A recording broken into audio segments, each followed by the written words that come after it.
update kasus Syekh Ali Jaber hari ini. Pertama, 5 ulama telah diserang.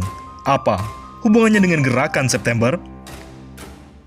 Kedua, Dewi Tanjung sebut pelaku kadrun radikal.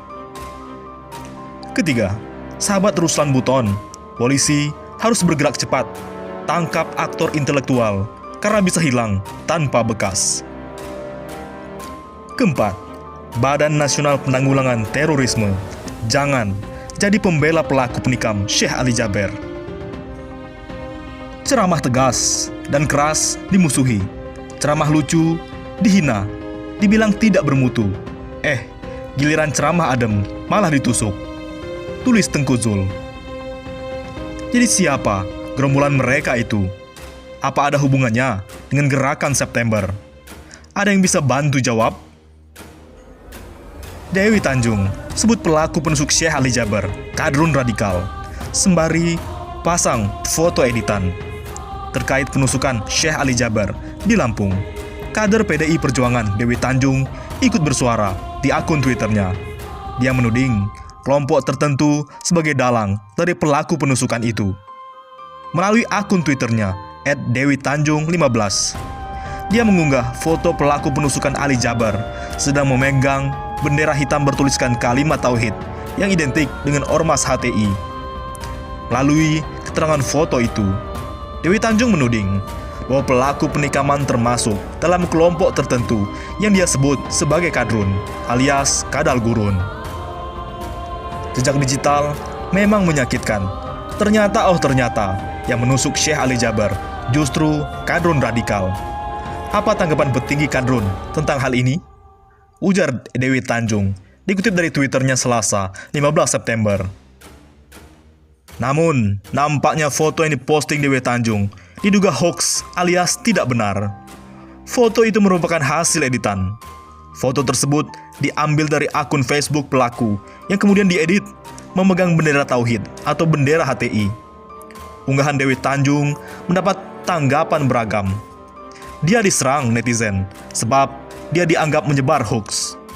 Alih-alih menghapus cuitannya, Dewi Tanjung justru menyerang balik netizen. Anjay, kadrun ngamuk-ngamuk. Karena Nyai kirim foto si pelaku penusuk Syekh Ali Jaber, kadrun mulai panik. Lihat foto itu. Ini yang namanya sekali gebuk, ular kadrun keluar semua, tulisnya.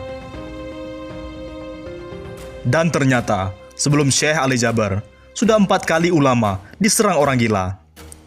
5 kali kasus penyerangan terhadap ulama di Indonesia. Dugaannya hampir semua dilakukan oleh orang gila.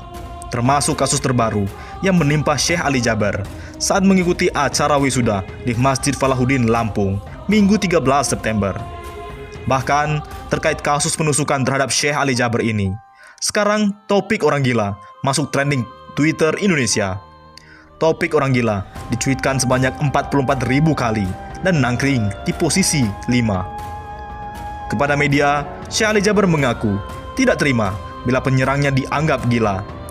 Saya masih tidak terima pelaku ini bila dianggap gila. Kasus penusukan ulama diduga dilakukan oleh orang gila dialami sejumlah ulama. Berikut ini deretan kasus penusukan ulama diduga dilakukan oleh orang gila yang terjadi di beberapa daerah. Pertama, Lampung. Semoga ini menjadi kasus terakhir. Syekh Ali Jaber ditusuk seorang pemuda pada saat mengisi acara wisuda di Masjid Falahuddin di Lampung. Ulama ini ditusuk pemuda yang tidak dikenal hingga mengakibatkan luka di lengan kanan hingga harus mendapatkan perawatan medis.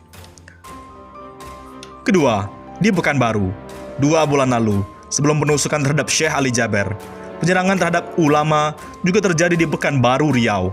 Korbannya adalah Imam Masjid Al-Falah Darul Muttaqin, Ustadz Yazid. Ia ditusuk oleh jamaahnya menggunakan pisau saat memimpin doa usai sholat Isya berjamaah, Kamis 23 Juli 2020 malam. Pelaku berinisial IM merupakan salah seorang warga yang sering diruqyah oleh Ustadz Yazid. Pelaku menikam korban sebanyak 2 kali. Beruntung, Ustadz Yazid Umar Nasution selamat dalam insiden tersebut. Jamaah melihat aksi penikaman tersebut langsung mengejar pelaku. Sementara pisau yang digunakan terlihat bengkok. Belakangan, menurut polisi, pelaku penusukan terhadap Ustadz Yazid diduga merupakan orang gila sebab sering diruqyah. Ketiga, di Bandung. Pengurus Persis di Cegon Dewah, Bandung. Jawa Barat. HR Prawoto meninggal dunia usai dianiaya oleh AM 45 tahun tetangganya sendiri pada awal 2018 lalu. Dari pemeriksaan, pelaku mengalami gangguan jiwa. Insiden berawal saat pelaku mencongkel rumah korban yang berhasil dipergoki oleh korban.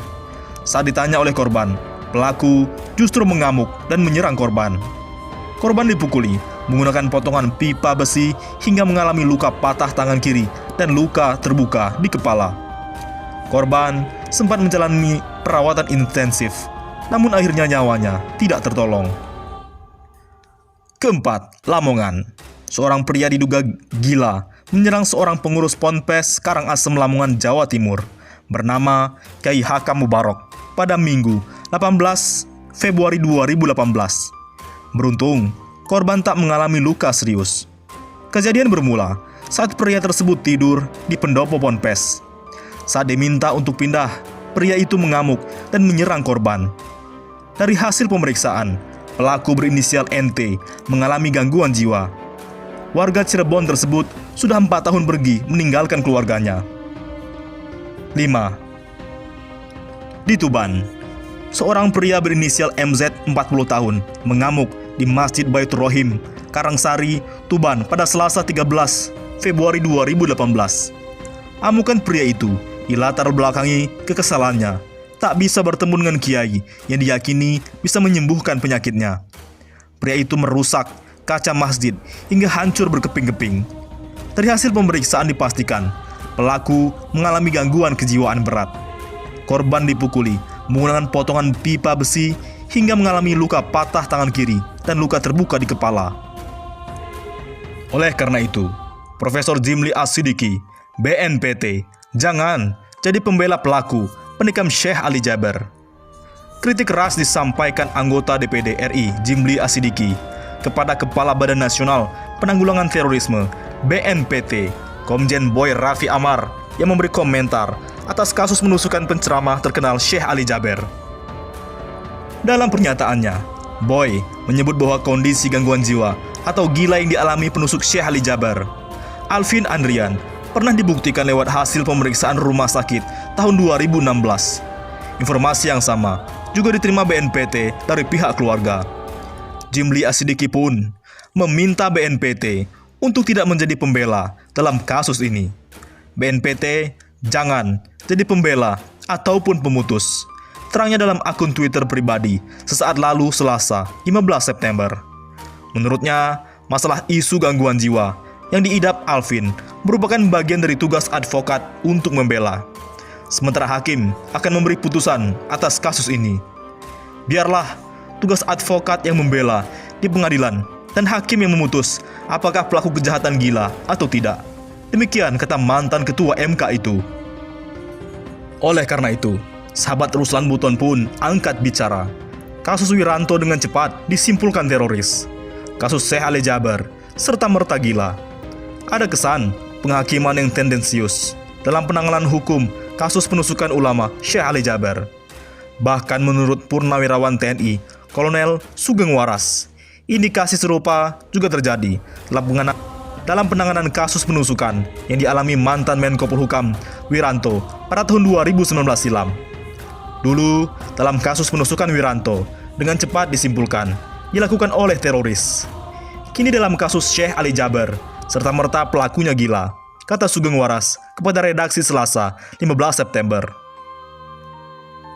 Ini harus kita telusuri siapa yang menyebut atau penggaduh pertama itu, jelasnya. Ia berujar, jika narasi gangguan kejiwaan disuarakan pertama kali oleh aparat, dapat diartikan hal tersebut mengindikasikan ada tendensi keberpihakan untuk menciptakan kondisi tertentu yang mengarah kepada tujuan tertentu. Namun, jika ini disuarakan pertama oleh bukan aparat, bisa jadi ada motif tertentu atau karena tidak mengerti, jelas Sugeng. Pasalnya, kata Sugeng, siapapun dan dari manapun awal penyebutan itu akan membuat publik berasumsi. Asumsi inilah yang berbahaya karena dapat menggiring ke arah tujuan dan tuduhan tertentu, urainya. Sugeng memberi contoh, asumsi dalam kedua kasus penikaman Wiranto dan Syekh Ali Jaber bisa diperlebar dan dipertajam menjadi kasus pro kontra terhadap rezim sekarang yang mengkristal kepada Jokowi dan Islam. Maka ini menjadi PR kepolisian sebagai yang berperan penyelidikan dan penyidikan terhadap suatu kasus, agar tafsir tidak bias yang dapat mengarah kepada tujuan tertentu, bahkan kegaduhan atau kekacauan sosial. Sugeng mengingatkan. Oleh karena itu, jika aparat penegak hukum tidak cepat dan tepat menyelesaikan ini serta mendapatkan aktor intelektualnya, maka makin banyak spekulasi yang berkembang. Akhirnya, peristiwa ini hilang tanpa bekas. Bagaimana menurut pendapat Anda?